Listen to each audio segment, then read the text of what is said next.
ఒంగోలులో 35 సంవత్సరాల మహిళా ఉద్యోగిని బొల్లేటిపల్లి ఆదిలక్ష్మి దారుణ హత్యకు గురైంది. నీటిపారుదల శాఖలో ఆఫీస్ సబార్డినేట్గా పనిచేస్తున్న ఆమె మంగళవారం నుంచి అదృశ్యమయ్యారు. ఆదిలక్ష్మి ఆచూకీ కోసం ప్రయత్నిస్తున్న పోలీసులు సెల్ ఫోన్ సిగ్నల్స్ ఆధారంగా బస్టాండ్ సమీపంలోని ఒక లాడ్జి వద్ద ఉన్నట్లు గుర్తించారు. సదరు లాడ్జి గదులను తనిఖీ చేశారు. ఒక గది తాళం వేసి ఉండటంతో డూప్లికేట్ తాళంతో తీశారు. అక్కడ గొంతు కోసిన స్థితిలో హత్యకు గురై ఉన్న ఆదిలక్ష్మిని పోలీసులు గుర్తించారు. ఒంగోలు డీఎస్పీ రాయపాటి శ్రీనివాసరావు, ఒంగోలు పట్టణ సీఐ కె వెంకటేశ్వరరావు సంఘటనా స్థలానికి చేరుకుని విచారణ చేపట్టారు. మృతదేహాన్ని ప్రభుత్వ ఆసుపత్రికి తరలించారు. సంఘటనా స్థలాన్ని ఎస్పీ హర్షవర్ధన్ రాజు పరిశీలించి దర్యాప్తు బృందాలకు పలు సూచనలు చేశారు. నిందితుడి ఆచూకీ కోసం 3 ప్రత్యేక బృందాలతో గాలిస్తున్నట్లు ఎస్పీ తెలిపారు. ఆదిలక్ష్మిని హత్య చేసిన వారిని కఠినంగా శిక్షించాలని అందుల సంఘం సభ్యులు లాడ్జి వద్ద ఆందోళన చేపట్టారు.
మర్డర్ చేసినట్టుగా మనకు ఇన్ఫర్మేషన్ వచ్చింది.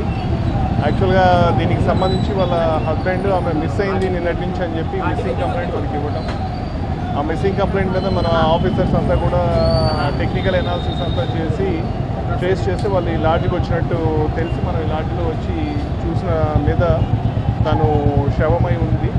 ఆమె గొంతుకి ఒక పదునైన వెపన్ తోటి గొంతు కోసి చంపినట్టుగా ప్రాథమికంగా తెలుస్తుంది. సో దీనికి సంబంధించి ఇంకా పూర్తిగా వివరాలు తెలియాల్సి ఉంది. అయితే నిన్న ఈమె ఎవరితో వచ్చిందనే దాని గురించి కూడా మనకి లాడ్జ్లో ఎంట్రీ చూసినట్లయితే వెంకటరమణ అనే వ్యక్తితోటి ఈవిడ వచ్చినట్టుగా మనకు తెలుస్తుంది. సో ఆ వెంకటరమణ కూడా వీళ్ళకి బంధువు అవుతారని అంటున్నారు. అది ఇంకా మనం ఇంకా వెరిఫై చేయాల్సి. ఇప్పుడు అన్నీ నేను చెప్పాయని కూడా ప్రాథమికంగా మనకు తెలిసిన ఇన్ఫర్మేషన్. సో ఆ వ్యక్తిని ఏదైతే మనం సస్పెక్ట్ చేస్తామో అతని కోసం ఒక 3 బృందాలు వర్క్ చేస్తున్నాయి.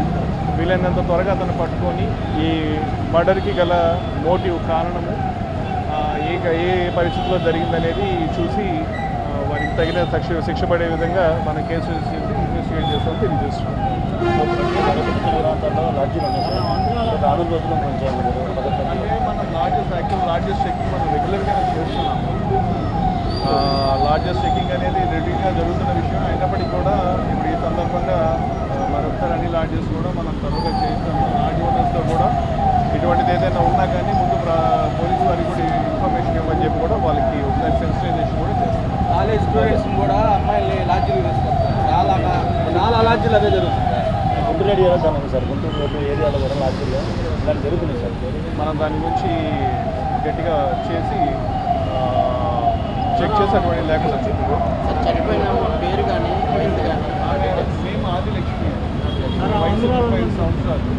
ఈమె వీబైలు విలేజ్ సిఎస్పురం మండలకు సంబంధించిన వ్యక్తి.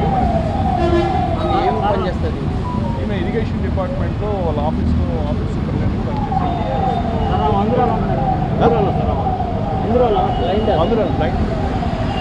అంటే ఇక్కడ ఉందని ఎలా తెలుసు సార్? టెక్నికల్ అనాలిసిస్లో మనం వర్క్ చేయగలం. మళ్ళీ ఇక్కడికి వచ్చారని చెప్పి మనకు వచ్చింది. అవన్నీ మనం అంతకంటే నేను ఇప్పుడు మీకు ఇన్ఫర్మేషన్ రివీల్ చేయలేదు. ఫర్దర్గా అన్నీ తెలిసిన